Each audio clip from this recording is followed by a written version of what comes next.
मुंबई के एक सरकारी अस्पताल में एक महिला अपने गोद में अपनी लगभग 2.5 साल की छोटी सी बच्ची को लेकर के अस्पताल पहुंचती है। वो काफ़ी ज़्यादा रो रही होती है। डॉक्टरों से कहती, डॉक्टर जितनी जल्दी हो सके मेरी बेटी का इलाज कीजिए, मेरी बच्ची बेहोश हो चुकी है। अब डॉक्टर देखते हैं बच्ची बेहोश है, वो तुरंत उसे बेड पर लिटाते हैं। इलाज शुरू किया जाता है उस बच्ची का, और इलाज के दौरान पता चलता है कि इस बच्ची की तो लगभग मौत हो चुकी है और काफ़ी पहले मौत हो चुकी है।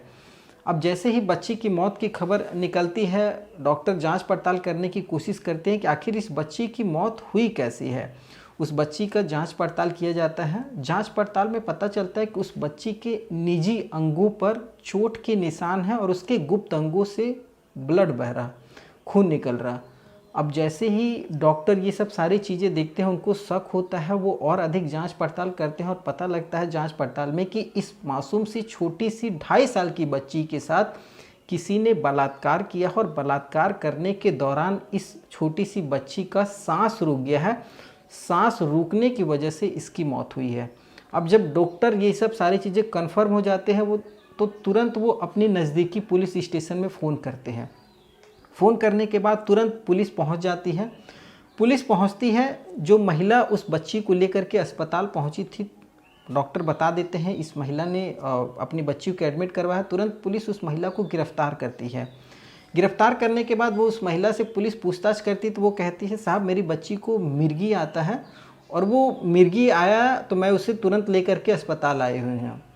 लेकिन मामला जब डॉक्टरों के सामने और डॉक्टर की रिपोर्ट बता रही है कि उस बच्ची के साथ बलात्कार हुआ है, तो पुलिस उस आरोप के तहत कार्रवाई शुरू करती है और उस महिला को गिरफ्तार करने के बाद उससे जब कड़ाई से पूछताछ शुरू की जाती है, तो वो महिला ऐसी चीज़ें बताती है जिसे सुन करके उस हॉस्पिटल के तमाम कर्मचारियों के साथ साथ पुलिस के भी पैरों तले ज़मीन खिसक जाती है कि एक महिला कैसे अपने प्रेमी के साथ मिल करके अपनी मासूम सी 2.5 साल की बच्ची का रेप करवाती है और रेप करवाने के बाद इस बच्ची को मौत के घाट उतार देती है।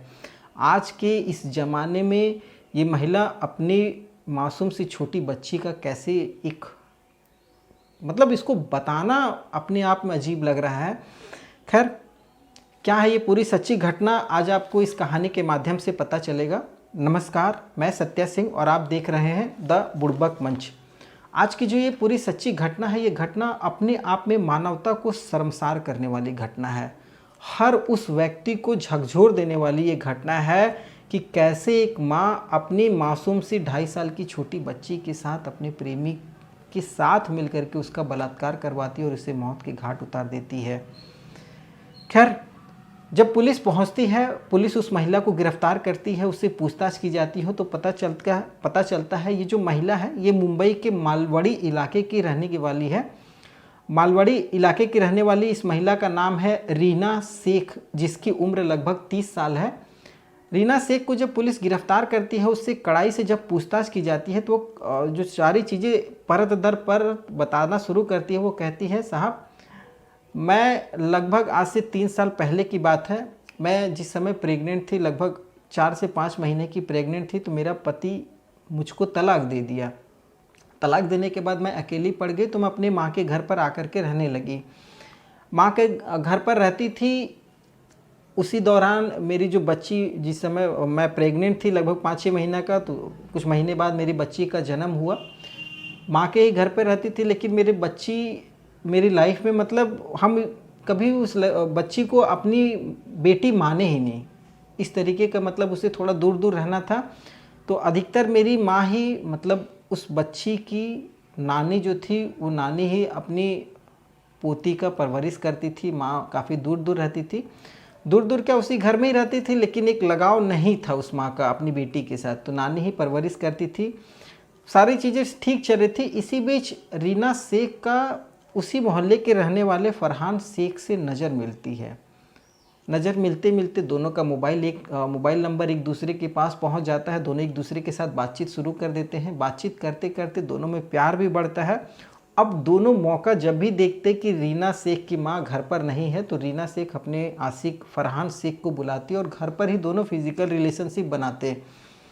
जब भी मौका मिलता है ये दोनों उन चीज़ों का फ़ायदा उठाते हैं। और इसी बीच रीना जो फरहान शेख था, जब भी घर आता तो रीना शेख से कहता कि रीना, तुम अपनी बेटी के साथ तो तुम्हारा लगाव काफ़ी ज़्यादा नहीं है, तो तुम एक काम क्यों नहीं करती, अपनी बेटी के साथ मेरा फिजिकल रिलेशनशिप बनाओ, मैं उसके साथ भी रिलेशनशिप बनाना चाहता हूँ। तो ये जब सारी चीज़ें वो कहता तो रीना मना कर देती कि अरे वो मेरी बेटी है, तुम ऐसा कैसे बोल सकते हो। लेकिन जब ये सारी चीज़ें कुछ महीनों तक, कुछ सालों तक चलती है, तो धीरे धीरे रीना के लिए सब सारी चीज़ें नॉर्मल हो जाती है। और इसी बीच 19 मई 2025 को फरहान शेख रीना के घर पर पहुंचता है। रीना के साथ वो फिज़िकल रिलेशनशिप बनाने के बाद वो रीना से कहता है, रीना तुम अपनी बेटी के साथ आज फिज़िकल रिलेशनशिप बनवाओ, मैंने तुमको बार बार कहा लेकिन तुम मानती नहीं हो। तो रीना शेख भी कहती है कि ठीक है, तुम एक काम करो, मेरे सामने उसका जो भी करना है तुम मेरे सामने करो। फरहान शेख रीना शेख के सामने, मतलब उस मासूम सी 2.5 साल की छोटी बच्ची के माँ के सामने फरहान शेख उस बच्ची के साथ बलात्कार करता है। अब आप सोच सकते हैं कि 2.5 साल की बच्ची के ऊपर क्या बीत रही होगी जब वो बलात्कार करता है। बलात्कार करने के दौरान उस मासूम सी छोटी बच्ची की सांसें थम जाती हैं। अब जैसे ही सांसें थमती है, फरहान शेख वहाँ से चले जाता है। रीना शेख देखती है कि मामला बिगड़ गया है। वो सोचती है कि बच्ची को अस्पताल लेकर के जाएंगे, मामला सलट जाएगा। लेकिन जब वो बच्ची को अस्पताल लेकर के पहुँचती है, वहाँ मिर्गी का बहाना बनाती है। तो उसे ये बिल्कुल भी अंदाज़ा नहीं था कि जिस अस्पताल में वो पहुंची है वहाँ पर इन चीज़ों से डॉक्टर हमेशा परिचित होते रहते हैं। ये सब सारी चीज़ें वो जानते पहचानते कि किस मरीज के साथ क्या हुआ है। और वहाँ जब डॉक्टरों की जांच पड़ताल में ये पूरा मामला बलात्कार के बाद मौत का निकल करके आता है, तो डॉक्टर तुरंत पुलिस को इन्फॉर्म करते हैं और इस रीना शेख को और फरहान शेख जो उसका आशिक है 19 साल का, इन दोनों को गिरफ्तार किया जाता है। रीना शेख की बताया अनुसार फरहान शेख को भी गिरफ्तार किया जाता है और पुलिस इन लोगों पर कार्रवाई शुरू करती है। पुलिस बताती है कि इन लोगों को पॉस्को एक्ट के तहत लगभग जो धारा लगती है पॉस्को की धारा जो है 6, 10 और 21 के तहत इन लोगों के खिलाफ मामला दर्ज किया गया है। इसके अलावा BNS की जो धारा लगती है उसमें 70, 64, 65/2, 66, 103, 238 और 3/5 के तहत इन लोगों के खिलाफ बलात्कार के बाद हत्या का मामला दर्ज किया गया है। और पुलिस कहती है कि इन लोगों को कड़ी से कड़ी सज़ा दिलवाएगी, जो भी सबसे कड़ी सज़ा हो इन लोगों के लिए वो पुलिस कोशिश करेगी कि इन लोगों को दिया जाए। खैर अब ये तो न्यायालय के ऊपर है, न्यायालय क्या सज़ा देती है। लेकिन ये जो पूरी घटना है ना, ये घटना मानवता को शर्मसार करके रख दी है। मैं जब से खुद इस घटना को सुना ना, तब से विश्वास नहीं हो रहा कि कैसे एक माँ अपनी मासूम सी छोटी बच्ची के सामने, जो अभी दुनिया देखी तक नहीं है, 2.5 साल की उस मासूम बच्ची को अपने सामने बलात्कार करवाती है और अपने प्रेमी के साथ मिल करके। माना ठीक है तुम्हें अपनी बच्ची पसंद नहीं थी, तुम उसको मतलब नहीं देख सकती थी, तो उसकी नानी उसकी परवरिश कर रही थी, तुम कम से कम ये सब सारी चीज़ें तो समझती कि वो मासूम सी बच्ची जो बेचारी अभी किसी चीज़ों का उसके पास बोध नहीं है, जो गोदों में किलकारियाँ लेकर के खेल रही है, उस बच्ची का बलात्कार करवा रही हो। हमारा समाज किस दिशा में आगे बढ़ रहा है, ये बहुत सोचने की ज़रूरत है। जहाँ एक तरफ महिला अपने प्रेमी के साथ मिल करके अपनी पतियों की हत्या करने में जरा सा भी संकोच नहीं करती। आपने मेरी पुराने कई कहानियों में भी देखा होगा जो सच्ची घटनाएं हैं, वहीं ये जो घटना एक माँ अपनी मासूम सी बच्ची का बलात्कार अपने प्रेमी के साथ करवाती है, इस तरीके की घटनाएं हमारे समाज को क्या सीख दे रही हैं और हमारा समाज किस तरफ जा रहा है, ये सोचने की ज़रूरत है। इस कहानी को सुनाने का उद्देश्य किसी की भावनाओं को ठेस पहुंचाना बिल्कुल भी नहीं है, बस आपको जागरूक करना है।